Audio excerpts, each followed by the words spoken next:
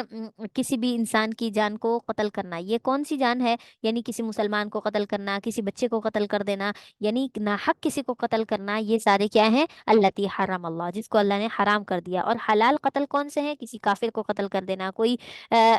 جنگ کا معاملہ ہے، جنگ کی صورت میں جتنے مشرکین قتل ہوتے ہیں وہ سارے کے سارے حلال ہے، ٹھیک ہے؟ تو الا بالحق، مگر حق کے ساتھ۔ حق کے ساتھ کا مطلب یہ ہے کہ جن کو قتل کرنا ضروری ہو ایمان والوں میں سے، مطلب یہ کہ جسے قصاص لیا جا رہا ہے یا بدلے میں قتل کیا جا رہا ہے، تو اس صورت میں آپ قتل کر سکتے ہیں۔ ذالکم وصاکم، یہ وصیت ہے تمہارے لیے، بہی لعلکم تعقلون، تاکہ تم سمجھ جاؤ، عقل رکھو اس چیز کے بارے میں بھی، یہ سارے معاملات تمہیں پتہ ہونے چاہیے۔ ولا تقربوا، اور تم قریب بھی مت جاؤ، مال الیتیم، مال یتیم کے مال کے،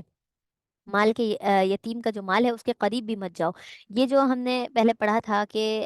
یتیموں کے متعلق کہا گیا، ان کو اپنے پاس رکھو، ان کو سنبھالو، ان کے جو ہے مال کو سنبھالو، اور ان کی کفالت کرو، وہ سارے معاملات۔ تو یہ ہوتا تھا کہ بعض صحابہ کرام کیا کرتے تھے کہ ان کے مال کو اپنے مال کے ساتھ مکس کر کے تھوڑا سا کھا لیتے تھے، اس طور پر کہ یہ ہمارے ہی گھر کے لوگ ہیں اور ہم تھوڑا سا ان میں سے لیتے ہیں، تھوڑا سا اپنے میں سے لیتے ہیں، ملا کر کھا لیتے تھے۔ لیکن پھر کیا ہوا،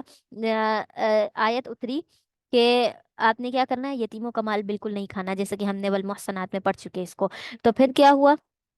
صحابہ کرام نے یتیموں کے مال کو الگ الگ کھانا، الگ ان کے لیے کرنا شروع کر دیا اور اپنے لیے الگ۔ مطلب یہ ہے کہ اگر کھانا بھی بنانا ہوتا تھا، سالن وغیرہ، تو وہ یتیموں کا بناتے اور پھر اپنا الگ سے بناتے، ٹھیک ہے، اپنے مال میں سے۔ اور پھر یتیموں کو کھلانے کے بعد کچھ مال بچ جاتا تھا تو وہ کیا کرتے تھے، رکھ دیتے تھے اس کے لیے کہ یتیم دوسرے وقت میں کھائے گا، کیونکہ ہم تو نہیں کھا سکتے، اللہ تعالیٰ نے ہمیں منع کیا ہے۔ تو پھر کیا ہوا، اللہ تعالیٰ نے یہ آیت نازل فرمائی کہ اس لیے کہ جب وہ ان کے لیے بچا کر دوسرے وقت کے لیے رکھ دیتے تھے تو وہ دوسرے وقت تک ان کا کھانا خراب ہو چکا ہوتا تھا، پھر نئے سرے سے پکانا پڑتا، تو یہ تو مال کا ضائع ہونا ہے کہ ان کا مال بچ رہا ہے پھر بھی ضائع ہو رہا ہے۔ تو پھر اللہ تعالیٰ نے یہ آیت نازل فرمائی کہ ولا تقربوا مال الیتیم، یتیم کے مال کے قریب مت جاؤ، الا باللتی ہی احسن، مگر یہ کہ اچھے احسن طریقے سے۔ احسن طریقے سے کا مطلب یہ ہے کہ جو مال بچ جاتا ہے، جو سالن وغیرہ بچ جاتا ہے، وہ تم کھا لو، لیکن دوسرے وقت میں بھی تم ان کو اپنے ساتھ شریک کر لو، حتی یبلغ اشدہ، یہاں تک کہ وہ پختگی کی عمر کو پہنچ جائے، اشدہ یعنی مضبوطی کی عمر کو پہنچ جائے۔ اور مضبوطی کی عمر کون سی ہے، مطلب یہ ہے کہ لڑکا ہے تو وہ 12-13 سال کی عمر کو پہنچ جائے، مضبوط ہو جائے اپنے اعصاب کے اعتبار سے، یعنی کہ بلوغت کو پہنچ جائے۔ وَأَوْفُوا الْكَيْلَ وَالْمِيزَانَ بِالْقِسْطِ، اور تم کیا کرو، ناپ تول میں، کیل، جب تم کیل ناپو، والمیزان بالقسط، اور جب تم میزان تول کرو تو بالقسط، انصاف کے ساتھ کرو، ٹھیک ہے؟ واوفوا الکیل، پورا پورا تولو، والمیزان بالقسط، اور جو تولو تو تم انصاف کے ساتھ تولو، ٹھیک ہے؟ لا نکلف نفسا الا وسعها، کہ ہم کسی کو بھی تکلیف نہیں دیتے، کسی بھی نفس کو ہم تکلیف نہیں دیتے، الا ما وسعها، مگر یہ کہ جو اس کی وسعت، اس کی طاقت کے مطابق، ٹھیک ہے؟ اور یہ ہمارے اندر ہے، ہمارے دین کے اندر ہے الحمدللہ، کہ اللہ تعالیٰ جس انسان کو بھی جتنا بھی مکلف بناتے ہیں نا، اس کی استطاعت کے مطابق بناتے ہیں، کبھی بھی کسی بھی انسان کے اوپر اس کی طاقت سے زیادہ اس پر آزمائش نہیں آ سکتی، ٹھیک ہے؟ جتنا اس سے برداشت ہوتا ہے صرف اللہ تعالیٰ اتنا ہی دیتے ہیں۔ ہاں، برداشت کی آخری حد تک پہنچا سکتے ہیں لیکن برداشت سے باہر نہیں، کیوں؟ کیونکہ انسان کو اللہ تعالیٰ فرماتے ہیں لا نکلف نفسا، ہم اس سے زیادہ والا بوجھ اس پر نہیں ڈالتے۔ وَإِذَا قُلْتُمْ فَعْدِلُوا، اور جب تم سے کہا جائے کہ فَعْدِلُوا، انصاف کرو، وَلَوْ كَانَ ذَا قُرْبَى، انصاف کس سے کرو، اگرچہ کہ وہ تمہارا بہت زیادہ قرابت والا ہو، یعنی تمہارے قریبی رشتہ دار ہو، اس کے ساتھ تم نے انصاف کرنا ہے تو وَبِعَهْدِ اللَّهِ أَوْفُوا، اور اللہ تعالیٰ کے عہد کو پورا کرو۔ تو ذَلِكُمْ وَصَّاكُمْ، یہ تمہارے لیے وصیت ہے، بِهِ لَعَلَّكُمْ تَذَكَّرُونَ، تاکہ تم نصیحت حاصل کرو۔ یہ ساری نصیحتیں، ساری وصیتیں کون کر رہا ہے؟ اللہ کر رہا ہے اپنے بندوں سے، کہ تم نے کس طرح کے معاملات رکھنے ہیں اور کس طریقے کے اپنے وعدے کی پاسداری کرنی ہے۔ تو وَأَوْفُوا الْكَيْلَ وَالْمِيزَانَ بِالْقِسْطِ کے اندر یہاں پر ہمارے معاشرے میں بھی بہت خرابیاں ہیں کہ ناپ تول میں کمی کرنا، اور اس اعتبار سے یہ والی جو برائی تھی نا، یہ قوم شعیب کے اندر تھی، یعنی شعیب علیہ السلام کی قوم یہ ناپ تول میں کمی کرتی تھی، اور آپ ان سے کہتے رہتے تھے کہ نہیں کرو، ناپ تول میں کمی نہ کرو، اس لیے کہ یہ اللہ تعالیٰ کو ناپسند ہے، اور ایسا نہ ہو کہ اس چیز کی وجہ سے تم پر عذاب آ جائے۔ اور قوم شعیب پر جو عذاب آیا وہ اسی وجہ سے ہی آیا کہ وہ ناپ تول میں کمی کرتے تھے۔ آج ہمارے معاشرے میں یہ برائی ہے، یہ خامی ہے، اگر اللہ چاہے تو ہم سب کو کیا کر دے، عذاب کی نظر کر دے، عذاب بھیج کر ہم سب کو ہلاک کر دے، لیکن اللہ نے کیوں ہمیں محفوظ کیا ہے؟ اس لیے کہ ہمارے نبی نے دعا کی کہ میری امت کو کیا کرنا؟ کسی عذاب کے سبب ہلاک نہ کرنا، ٹھیک ہے؟ تو ہم اس دعا کے سبب بچے ہوئے ہیں ابھی، ورنہ تو ہمارے اندر وہ ساری برائیاں ہیں جو پچھلی قوموں کے اندر تھی۔ آپ دیکھیں جو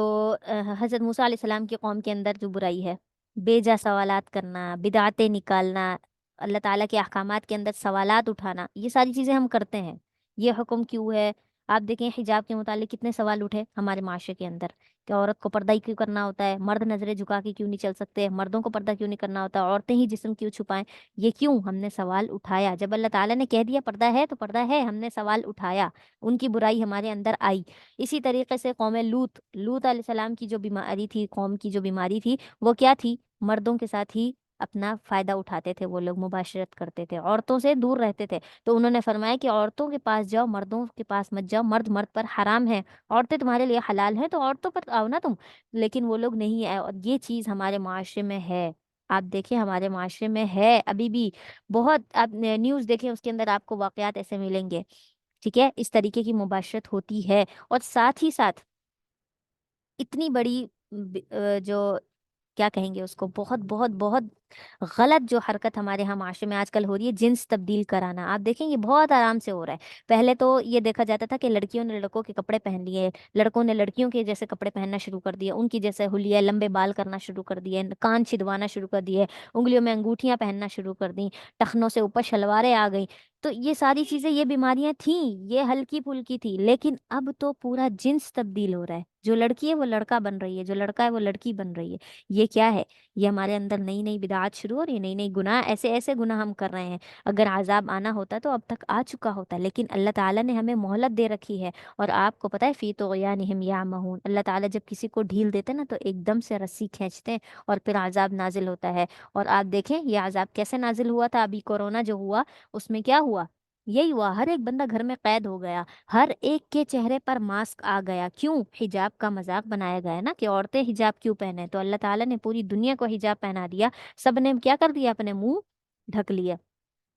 تو کیا کرتے ہیں جب بھی کوئی قوم اسی طریقے سے نافرمانی پر آتی ہے تو اللہ تعالیٰ انہیں عذاب دیتے ہیں۔ اور ہماری قوم کے اندر، ہماری امت کے اندر نعوذ باللہ ہر ایک بیماری پچھلی قوم کی آ چکی ہے، لیکن پھر بھی ہم کیا ہے؟ ڈٹے ہوئے کہ نہیں ہم تو بہت اچھے ہیں، ہم تو بہت نیک ہیں، ہم پر تو کوئی عذاب ہی نہیں آتا۔ تو یہ ہمارے اوپر، ہمارے لیے فخر کرنے والی بات نہیں ہے کہ ہم پر عذاب نہیں آتا۔ عذاب اللہ تعالیٰ نازل کر سکتا ہے،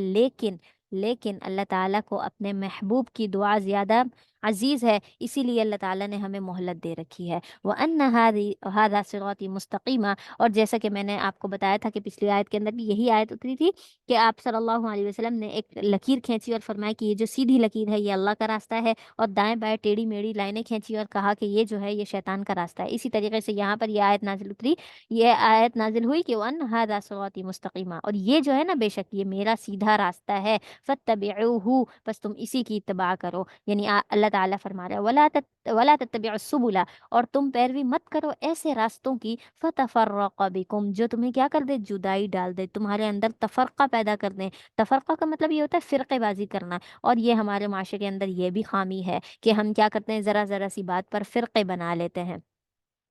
کہ یہ اس فرقے کا ہے، یہ اس فرقے کا ہے، یہ اور فرقوں کے اندر آپ دیکھیں بہت سارے بریلوی، دیوبندی اور شیعہ اور اہل حدیث اور لبیک والے، اور یہ سارے کیا ہیں؟ یہ تفرقہ ہی تو ہے، ورنہ ہم سب کا کلمہ ایک ہی ہے، ٹھیک ہے؟ ہم سب کا کلمہ ایک ہی ہے، ہم سب مسلمان ہی ہیں، ہم سب امت محمدیہ ہیں، ہمارے پاس قرآن ہے، ہمارے پاس حدیث ہے، ہم سب اسی کو ہی ماننے والے، لیکن ہم نے کیا کر دیا؟ ہم نے فرقوں میں خود کو تقسیم کر لیا، کچھ اہل سنت ہو گئے تو کچھ اہل تشیع ہو گئے، کچھ اہل حدیث ہو گئے۔ یہ کیا ہے؟ فتفرق بکم عن سبیلہ، جو اس کے راستے سے تمہیں کیا کرتے؟ فتفرق، جدا کر دے، ذالکم وصاکم بہ لعلکم تتقون، یہ وصیت ہے تمہارے لیے تاکہ تم کیا کرو؟ تتقون، تقوی اختیار کرو، ڈرو۔ ثم آتینا موسیٰ الکتاب، پھر ہم نے موسیٰ علیہ السلام کو کتاب دی، تماماً،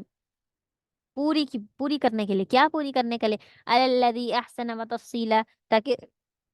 تاکہ وہ کیا کر دے اس شخص پر؟ احسن، جو نیکی کرنے والا ہے، یعنی جو نیکی کرتا ہے، وہ تفصیل لکل شیء، اور ہم تفصیل سے ہر چیز کو کیا کرتے ہیں؟ بیان کرتے ہیں، وہ ہدی، اور ہدایت ہے کس کے اندر؟